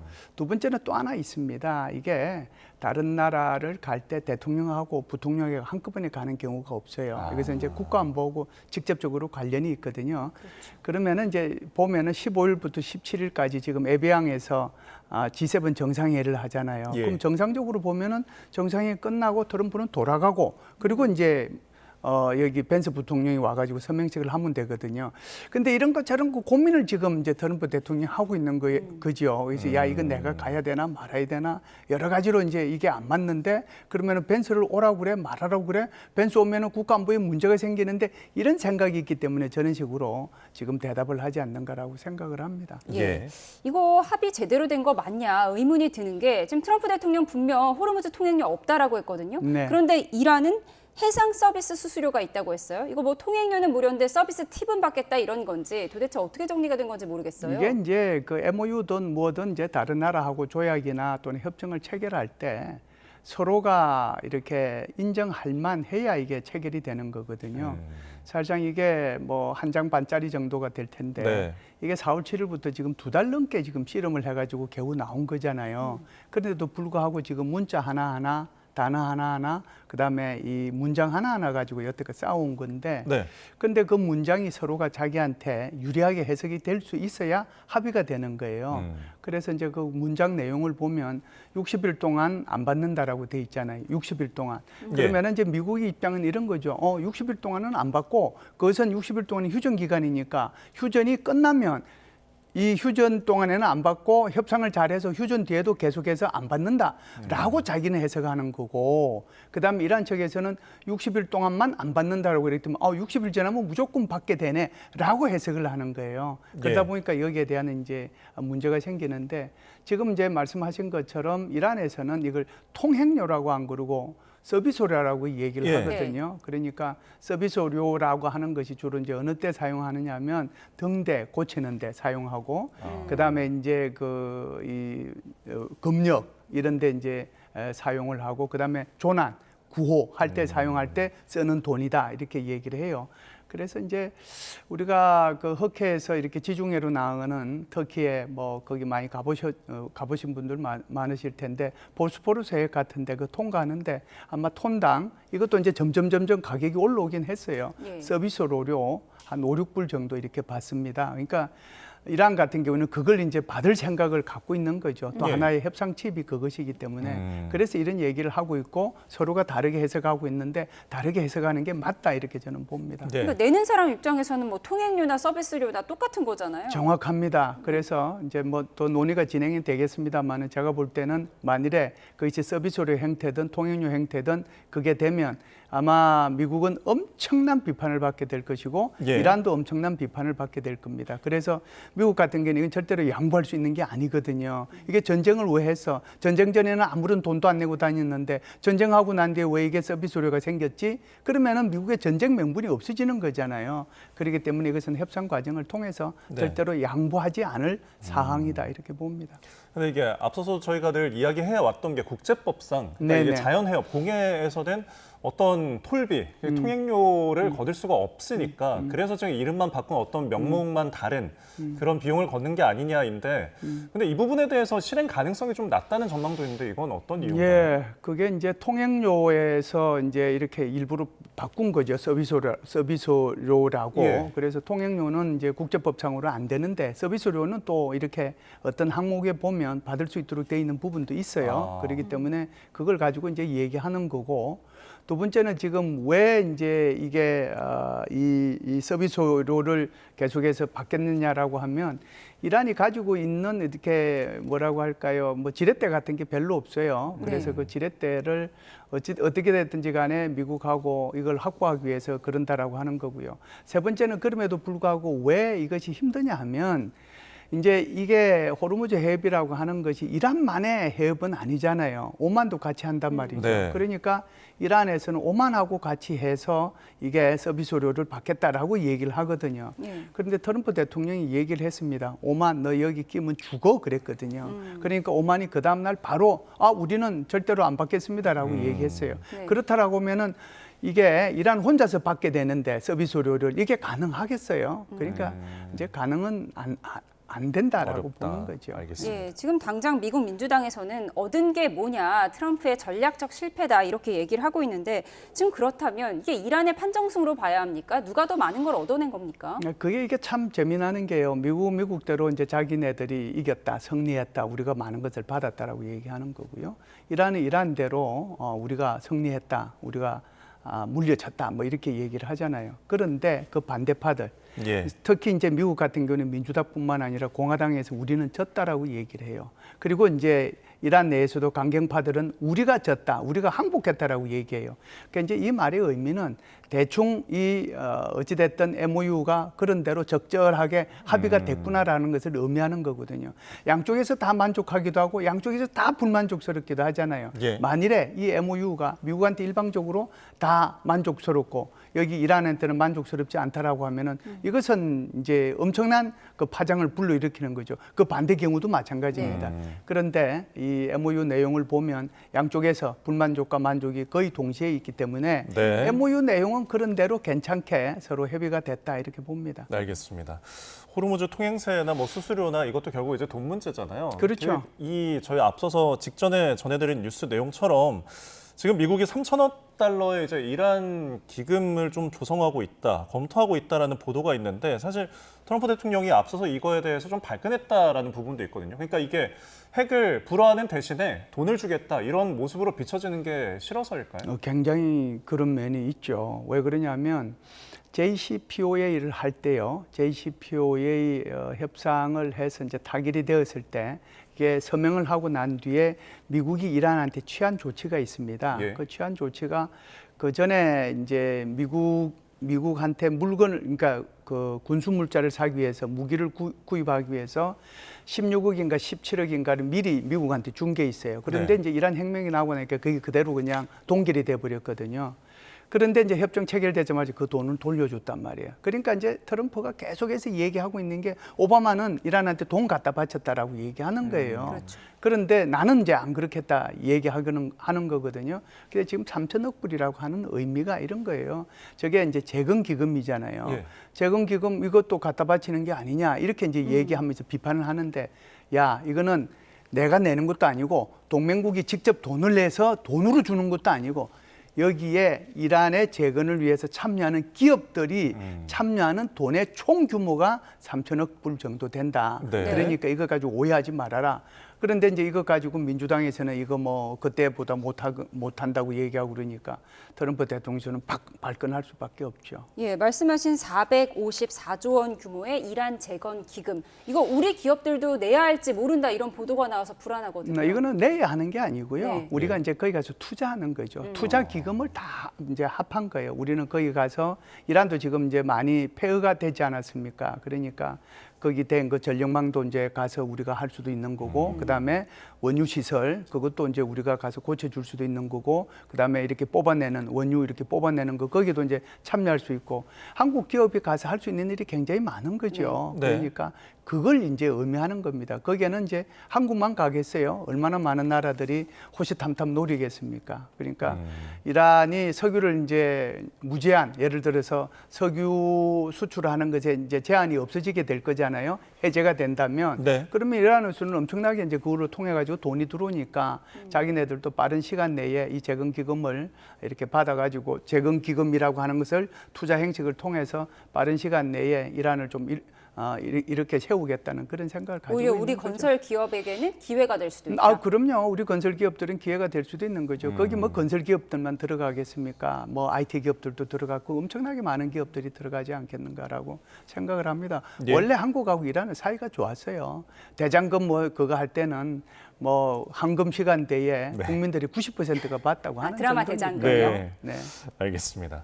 근데 이 기금이 핵 합의가 이제 이뤄진 다음에 이제 조성이 되고 이게 그렇죠. 뭐 실행이 된다라는 것인데, 그러면 여기서 이제 중요한 거는 또 60일안에 핵 합의가 이뤄질지가 네. 좀 궁금한데요. 전망 어떻게 보십니까? 굉장히 어렵죠. 사실상 이제 이란의 핵 문제가 이렇게 전 세계에 이렇게 공개된 것은 2002년도입니다. 2002년도에 반이란 단체가 이란의 어떤 지역에서 이게 지금 우라늄 농축을 하고 있다. 이게 네. 이제 뭐 난리가 난 거죠, 국제사회가. 이때부터 이제 사실상 어떻게 보면은 이란에 대한 제재 뭐 이런 것들이 이루어졌는데, 그리고 이제 2015년도에 JCPOA가 타결이 됐으니까 핵 문제가 나고 난 뒤에 13년이 걸린 거잖아요. 그러다 보니까 이제 최종적으로 그러면은 우리가 합의를 하자라고 한 게, 합의한 기간만 하더라도 20개월 걸렸어요. 예. 그래서 이제 나온 게 전체적으로 아마 그때 아마 페이지가 정확하게 기억이 안 나는데 본문하고 JCPO의 그 본문하고 부속 합의서 있잖아요. 예. 그거 해서 아마 100 몇십 페이지, 165페이지인가 아마 그 정도 될 거예요. 그러면은 제가 말씀드렸잖아요. 20개월에 걸쳐 가지고 한 거예요. 예. 그런데 지금 우리한테 놓여 있는 시간은 얼마입니까? 60일밖에 없잖아요. 그럼 60일밖에 없는데 이 기간 동안에 해야 할 일이 한두 가지가 아니잖아요. 해야 할 일이 우선 농축된 우라늄 이게 60% 농축된 440kg만 있는 게 아니에요. 20% 이하 농축된 11톤 11,000kg의 것도 있거든요. 이걸 그러면은 누가 어떤 방식으로 이것을 희석시키고 그다음에 이걸 폐기시킬 건가 거기에 대한 고민이 있는 거고 두 번째는 그러면은 핵농축을 이란이 전혀 안 할 것이냐. 미국은 0%를 끝까지 간다라고 얘기를 했는데 그러면은 이란 같은 경우에는 3년, 5년만 해달라고 했으니까 예. 이게 뭐 15년 정도로 이렇게 바뀔 수도 있는 거거든요. 그렇게 하게 될 경우에 이란에 대해서 지금 미국이 트럼프 대통령이 계속해서 강조하고 있는 것이 이란이 핵무기를 개발, 조달, 구매, 보유 못하도록 돼 있다라고 얘기를 했단 말이죠. 이 말의 핵심은 내가 어떤 형태로든지 간에 내가 하든지 그렇지 않으면은 IAEA가 하든지 불시사찰을 하겠다라고 하는 거잖아요. 네. 아니 자기도 모르게 그러니까 이 국제기구가 또는 미국이 모르게 핵무기 개발할 수 있는 거잖아요. 지금 이란이 해왔던 것처럼 거기에 대해서 불시사찰을 하려고 하니까 거기에 대해서 이제 이란이 어떤 식으로 받아들일 것이냐의 문제가 있거든요. 행동 대 행동 계획도 있습니다. 뭐냐면 지금 동결 자금 풀어줘야죠. 그다음에 이란에 대한 경제 제재 이란에 대한 제재가 2,000건 정도 돼요. 예. 그럼 경제 제재 풀어줘야죠. 그다음에 원유 제재 풀어줘야죠. 3천억 달러에 해당되는 거 재건 지원 기금 해야죠. 이걸 어떻게 1대1로 서로 계속해서 매치를 하면서 날짜를 로드맵을 잡을 건가. 이게 그래 60일 만에 되겠어요. 굉장히 힘들다라고 하는 거죠. 알겠습니다. 네. 자, 또 오늘 밤 G7 정상회의가 열려서 이 부분에 대해서 어떤 이야기들이 오갈지 좀 주목해 보겠습니다. 지금까지 김열서 한국군사문제연구원 안보전략실장과 함께했습니다. 고맙습니다. 고맙습니다.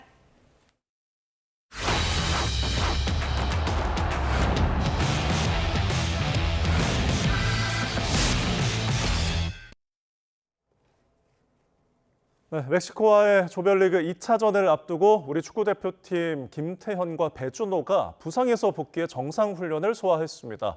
이번 대회부터 대표팀에 신설된 자리 멘털 코치는 홍명보호를 향해 한마디로 되는 팀이라며 이번 대회에서의 선전을 확신했습니다. 과달라하라에서 양시창 기자입니다.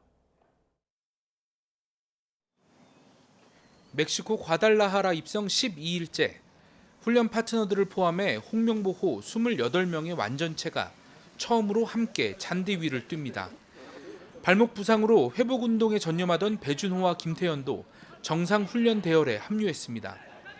아직 100%라고는 볼 수 없어도 멕시코와의 2차전 출전은 충분히 가능한 상태입니다. 홍명보호로선 기다리던 희소식입니다. 센터백 김태현과 공격 2선 배준호의 합류로 홍명보 감독 선택의 폭은 그만큼 넓어졌습니다. 멕시코전에서 변화가 예상되는 공격 2선과 체코전에서 이기혁이 활약한 센터백 한 자리를 놓고 선수들의 경쟁이 더욱 치열해질 전망입니다. 멕시코전을 앞두고 축구대표팀의 긍정적인 소식은 또 있습니다. 이번 월드컵에서 처음 자리가 마련된 대표팀의 멘털 코치가 선수들의 상태에 극찬을 아끼지 않은 겁니다. 선수들의 심리 상태를 정말 한 단어로 표현하라면 영어로 스테이블. 스포츠 심리에서는 그거를 이제 게임을 준비하고 즐긴다라고 얘기하는데 딱 그 상태에 놓여 있는 것 같습니다. 이게 되는 팀입니다라고 이제 사실상 조 1위를 결정하는 멕시코전을 앞둔 현재 한 코치가 선수들에게 하는 주문은 딱 한 가지입니다. 하던 대로 하자. 그 하던 대로 하자를 계속 저희가 주문처럼 사실은 얘기를 했었습니다. 한 코치는 멕시코를 향한 홈팬들의 일방적인 응원도 우리 선수들이 충분히 이겨낼 수 있다고 확신했습니다. 멕시코전이 다가올수록 홍명보호의 승리 기대감을 키우는 요소도 더 많아지고 있습니다. 과달라하라에서 YTN 양시창입니다. 홍명보호와 북중미 월드컵 조별리그 2차전을 치르는 공동개최국 멕시코가 전면 비공개 훈련에 돌입했습니다. 아기레 감독이 이끄는 멕시코 대표팀은 멕시코시티 국가대표 훈련센터에서 한국전 대비 훈련을 이어갔습니다. 멕시코는 남아공과의 1차전을 앞두고 매일 초반 15분 정도 공개해 왔는데 한국과의 2차전을 앞두고는 훈련장 문을 걸어 잠근 채 전술 훈련에 집중했습니다. 이번 북중미 월드컵 경기에서는 이변이 이어졌습니다. 월드컵에 처음 출전한 아프리카의 작은 섬나라 카보베르데는 무적함 대 스페인과 비겼고 벨기에와 이집트, 사우디와 우루과이도 비겼습니다. 약팀의 선전에는 골키퍼의 빛나는 선방이 있었는데요. 김동민 기자가 보도합니다. 인구 52만 명의 아프리카 카보베르데가 월드컵 첫 출전 경기에서 이변을 만들었습니다. 카보베르데는 피파 랭킹 2위 스페인과의 H조 1차전에서 득점 없이 비겼습니다. B클럽에서 뛰는 몸값 높은 스페인 선수들은 경기를 압도했지만 밀집 수비에 고전했습니다. 전후반 27개의 슈팅을 때렸지만 유효 슈팅은 7개에 그쳤고 그마저 포르투갈 2부 리그에서 뛰는 40살 보지냐 골키퍼에게 막히며 승점 1점을 따내는 데 그쳤습니다. 카보베르데 팬들은 마치 우승한 것처럼 환호하고 기뻐했습니다. God, it's like we won the World Cup. Because Spain did not score. And then they were set to beat us, to give us like 7, but no. 유럽의 강호 벨기에는 이집트와 비겼습니다. 이집트는 전반전에 살라흐의 패스를 받은 아슈르가 강력한 오른발 슛으로 선제골을 터뜨렸습니다. 벨기에는 교체로 들어간 루카쿠가 쇄도하는 과정에서 자책골을 얻어내며 1대1로 비겼습니다. 남미의 강호 우루과이를 상대로 선제골을 넣은 사우디는 우루과이의 파상 공세를 한 골로 막아내며 승점 1점을 따냈습니다. 사우디 골키퍼는 무려 9개의 선방을 기록하며 북중미 월드컵에서 아시아팀의 무패 행진을 이어갔습니다. 이란과 뉴질랜드는 2골씩 주고받는 난타전 끝에 2대2로 비겼습니다. YTN 김동민입니다. 서해 공무원 피격 사건과 관련해 자진월북이라는 수사 결과를 발표했다는 혐의로 재판을 받은 서훈 전 청와대 국가안보실장이 2심에서도 무죄를 선고받았습니다. 재판부는 해경의 수사 결과 발표가 허위 내용이라고 보기 어렵고 따라서 유족에 대한 명예훼손으로 평가하기도 어렵다고 판단했습니다. 신귀혜 기자입니다. 서해 피격 사건 은폐 의혹으로 기소된 서훈 전 국가안보실장, 김홍희 전 해양경찰청장이 1심에 이어 2심에서도 무죄를 선고받았습니다. 사건 발생 이후 5년여 만입니다. 항소심 재판부는 해경의 수사 결과 발표를 고 이대준 씨의 자진월북을 진실로 판단해주는 것이 아닌 의견, 표현 정도로 봐야 한다고 지적했습니다. 또 해경이 수사 내용을 바탕으로 이 씨에게 월북 가능성이 있었다고 판단한 건 합리적으로 보인다며 수사 결과 발표를 허위 내용 배포로도 명예훼손으로도 볼 수 없다고 판시했습니다. 1, 2심 모두 무죄 판단을 받은 안보 책임자들은 윤석열 정권의 정치적 조작 기소가 법정에서 확인됐다며 정치적인 이유로 시작되는 수사가 다시는 있어선 안 된다고 강조했습니다.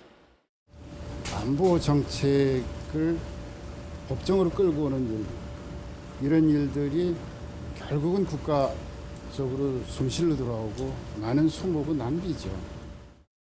공무원들이 정권이 바뀐 이후에 조사를 받아서 고통을 받는 이런 일이 없었으면 하는. 반면 유족은 사법부가 누구를 위해 존재하는 거냐며 강하게 반발했습니다. 사법부가 국민을 외면하고 국가의 존재 이유를 망각한 국제형사재판소와 국제해사기구인 IMO에 이 내용을 그대로 제소해서 1심에 이어 2심까지 무죄가 나온 가운데 검찰은 외부 전문가들로 구성된 형사상고심의위원회를 열어 상고 여부를 결정할 거로 보입니다. YTN 신기입니다. 오는 24일부터 제주도에서 열리는 국제학술회의에 북측 인사의 화상 참여가 추진되고 있습니다. 통일부 당국자는 오늘 취재진과 만나 제주포럼 주최 측이 사전에 북한 주민 접촉 신고를 해서 이를 수리한 상태라고 말했습니다. 섭외 중인 북측 인사는 유네스코 소속의 장광철 국장으로 장 국장은 20년 넘게 유네스코에 소속돼 교육 분야 전문가로 활발히 활동해온 인물로 알려졌습니다. 월드컵 중계권을 비롯해 공격적 투자를 이어오던 JTBC가 창사 이래 최대 위기를 맞았습니다. 종합편성 채널의 성공 사례로 꼽혔던 방송사의 위기가 어떤 의미인지 김승환 기자가 짚어봤습니다. 회생 신청과 함께 주식 거래가 정지된 중앙그룹 상장사 콘텐트리 중앙 토론 게시판에 월드컵 중계권에 대한 불만이 줄을 잇습니다. JTBC 월드컵 중계 기대감에 12일 주가가 10% 이상 급등한 뒤 상황이 반전되자 성토가 잇따른 겁니다. JTBC가 밝힌 채무 불이행과 회생 신청 이유는 디지털, OTT 중심의 미디어 환경 변화와 TV 광고 시장 침체입니다. 중앙그룹은 기존 사업만으로는 성장에 한계가 있다고 보고 콘텐츠 사업 확대에 속도를 냈지만 결과는 기대와 달랐습니다. TV 광고 시장 규모는 계속 줄었고 극장 사업 역시 코로나19 이전 수준을 회복하지 못했습니다.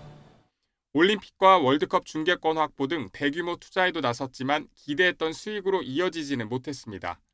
결국 늘어난 투자 부담과 차입금이 그룹 전반의 재무 압박으로 이어졌습니다. 회사는 그동안 경영 안정을 위해 최선을 다했으나 대외 경제 여건 악화와 신용 등급 하락으로 인한 작은 병색 등 여러 가지 이유로 박미통위는 현재 JTBC의 상황을 방송사업 자체의 위기라기보다 단기적인 자금난으로 보고 있습니다. 재정 상황 유동성 위기인 것이고 이것 자체가 방송 사업 자체에 직접적인 당장의 영향을 주지는 않을 것이다. 업계에서는 종합 콘텐츠 기업으로 도약하려던 중앙그룹의 승부수가 결국 감당하기 어려운 재무 부담으로 돌아왔다는 분석을 내놓고 있습니다. YTN 김승환입니다. 오늘 서울 지하철 6호선 안암역에서 이산화탄소가 유출돼 한때 양방향 열차가 무정차 통과했습니다. 서울교통공사는 안암역 지하 1층 변전소에서 시설 점검 중에 이산화탄소가 누출됐다고 밝혔습니다. 사고 직후 공사 측은 승객 안전을 위해 대피와 우회를 안내하고 배기 작업을 진행했으며 다행히 다친 사람은 없는 걸로 파악됐습니다. 오늘도 볕이 무척 뜨거웠습니다. 서울은 33.2도까지 올라 하루 만에 올해 최고 기온을 경신했는데요. 내일도 한여름 수준의 더위가 계속되겠습니다. 더위에 지치지 않도록 건강관리 잘하셔야겠습니다. 내일은 대부분 하늘에 구름이 많이 끼겠습니다. 내륙 곳곳으로는 5에서 40mm 정도의 소나기가 지나겠는데요. 돌풍과 벼락, 우박이 동반될 수 있어서 주의하셔야겠습니다. 내일 아침 기온은 대부분 지역에서 20도 안팎을 보이겠습니다. 서울 아침 기온이 22도, 청주 21도, 대구는 19도로 출발하겠고요.